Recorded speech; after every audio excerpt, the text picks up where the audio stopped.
আরে লোকটা হইল দুনিয়ায়, লোকটার পায়ের আওয়াজ শোনা যায় জান্নাতের ভিতরে গো।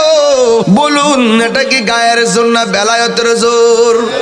নবী আমার বলে আমি জান্নাতের ভিতরে ঢুকেছি, যেই লোকটার পায়ের আওয়াজ আমি শুনতে পেলাম ওই লোকটার নাম হইল হযরতে বেলাল।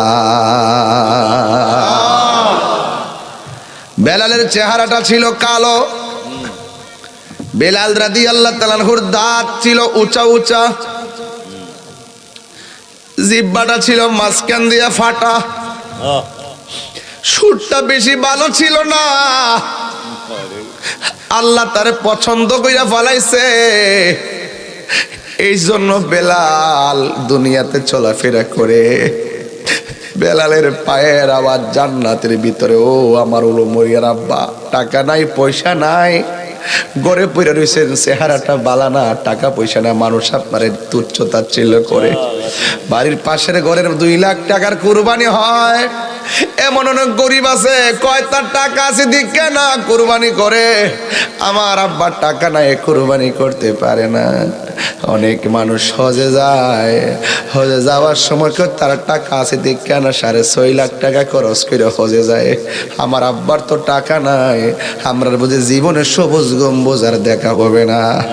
আল্লাহর হাবিব বলেন, ও উম্মত, প্রতি বৃহস্পতিবারের দিন গিয়ে রাতের বেলায়, জুমার রাত আজকে, কথা কন ঠিক না বেডে?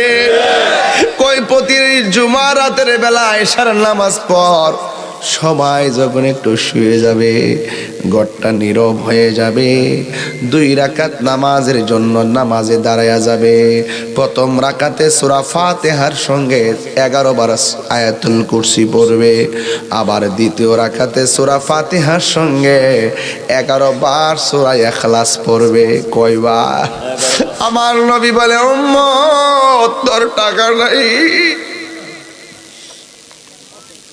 তোর পয়সা নাই,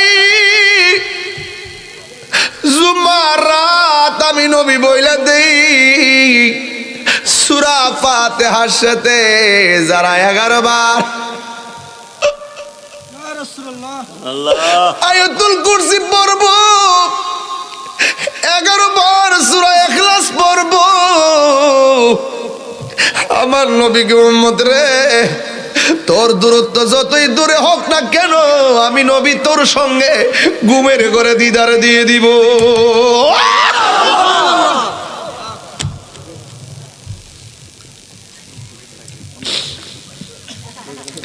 হাই রে ও উলো মরিয়ার বাবা, জবান খুলে বলো আল্লাহু আকবার। আমার যুবক ভাইয়েরা পায়ে হাত দিয়া বলে যে শুনেন, আমার নবী আপনার নবী রাহমাতুল লিল আলামিন ডাক দিয়া কে উম্মত, আমার আল্লাহ কাহারো ড্রেসের দিকে তাকাই না, কাহারো কণ্ঠের দিকে তাকাই না, আমার আল্লাহ কাহারো চেহারার দিকে তাকাই না, আমার আল্লাহ তাকাই মানুষের অন্তরের দিকে। অন্তর যার ঠিক থাকে, মানুষের জীবনে 2টা শত্রু আছে, একটা খন্নাস আর একটা শয়তান, একটা খন্নাস আর একটা শয়তান। খন্নাস বড় বেত্তুমি ছেসরা, জিনের মধ্যে কিছু জিন আছে বালা, কিছু জিন আছে ছেসরা, সাইরা গেল আবার হাড়াইশা জিন।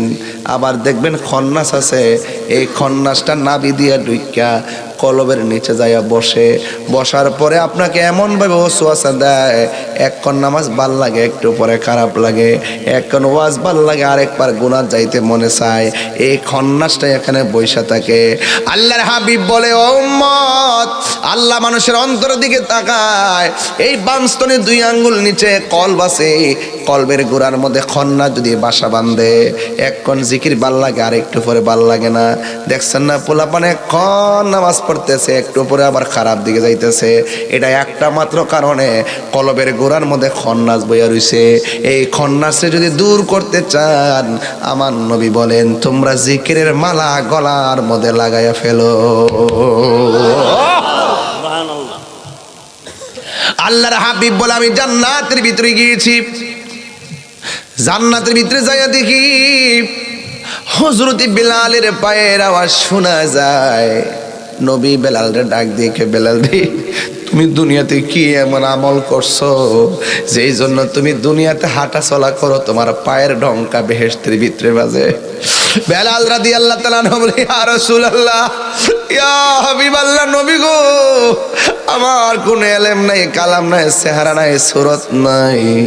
সব সুন্দর সুন্দর সাহাবীরা আপনার পাশে যায় বসে বসে মুসাফা করে গল্প করে, কিন্তু আমার চেহারাটা বিশ্রী দিক, আমি সামাজিকভাবে একটু দূরে থাকি, দাঁত গলা উষা উষা, নিজেরে বড় শর্মিন্দা মনে হয়। এই জন্য আমি যখনই উজু করি, 2 রাকাত নামাজ পড়ি, 2 রাকাত নামাজ পড়ি আমি আল্লাহরে ডাক দিয়ে বলে, আল্লাহ। ও উলমুরিয়ার বাবা, জবানটা খুলে বলো আল্লাহ। আমি আল্লাহরে বলছি, আল্লাহ। সব সাহাবীরা নবীর সঙ্গে কথা বলে, আমার চেহারাটা দেখে বালানা, আমার দাঁতগুলা তো উঁচা উঁচা, জিহ্বাটা বোসা বোসা, আমি নবী গো, আমি নবীর সামনে যাই না।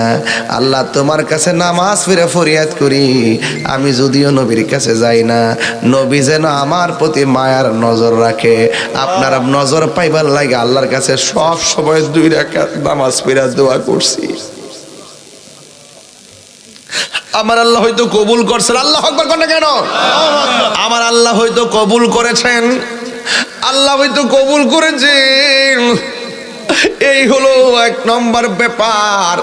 2 নম্বর হলো আল্লাহ যে বলছেন, আল্লাযী বারাকনা হাওলাহু লিনুরিয়াহু মিন আয়াতিনা ইন্নাহু হুয়াস সামিউল বাসীর। তো বলেন, নবীর মেরাজ কি স্বপ্নে না বাস্তব? সরাসরি না স্বপ্ন যুগে? নবীজি মেরাজে গিয়ে আল্লাহকে দেখছে কিনা?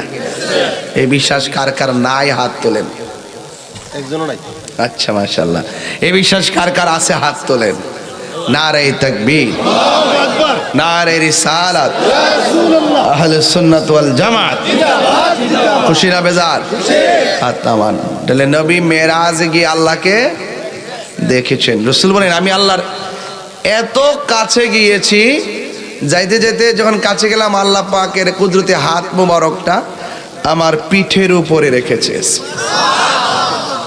তখন আমার কাছে একটু ঠান্ডা ঠান্ডা লাগছে। তাইলে বোঝা গেল নবীর মেরাজ স্বপ্নে নয়, নবীর মেরাজ বাজান, ঠিক আছে, বাস্তব। আলহামদুলিল্লাহ গণ। যারা বলেন নবী মেরাজে গিয়ে আল্লাহকে দেখে নাই, তারা কি সত্যবাদী না মিথ্যাবাদী? মিথ্যাবাদী। জি, তাড়াতাড়ি ফিরে, তারা হলো মিথ্যাবাদী।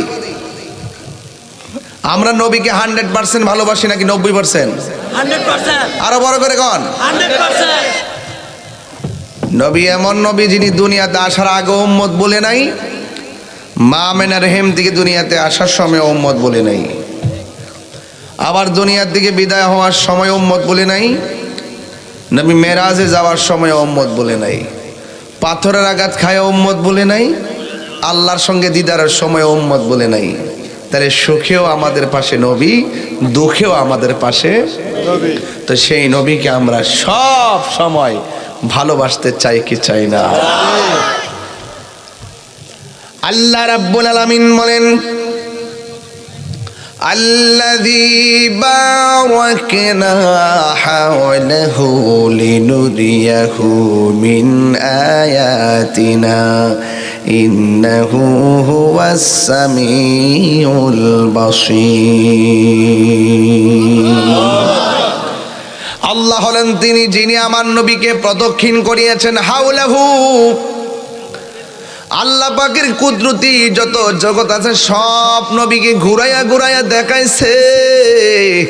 কোন নবী এত কুদরত দেখে নাই। এর দ্বারাই প্রমাণ হয়ে যায় হাবিবুল্লাহ আর কালিমুল্লাহ এক হতে পারে না। কথা বলেন ঠিক কিনা? নবীর সঙ্গে নবীর তুলনায় চলে না। কথা বলেন ঠিক কিনা?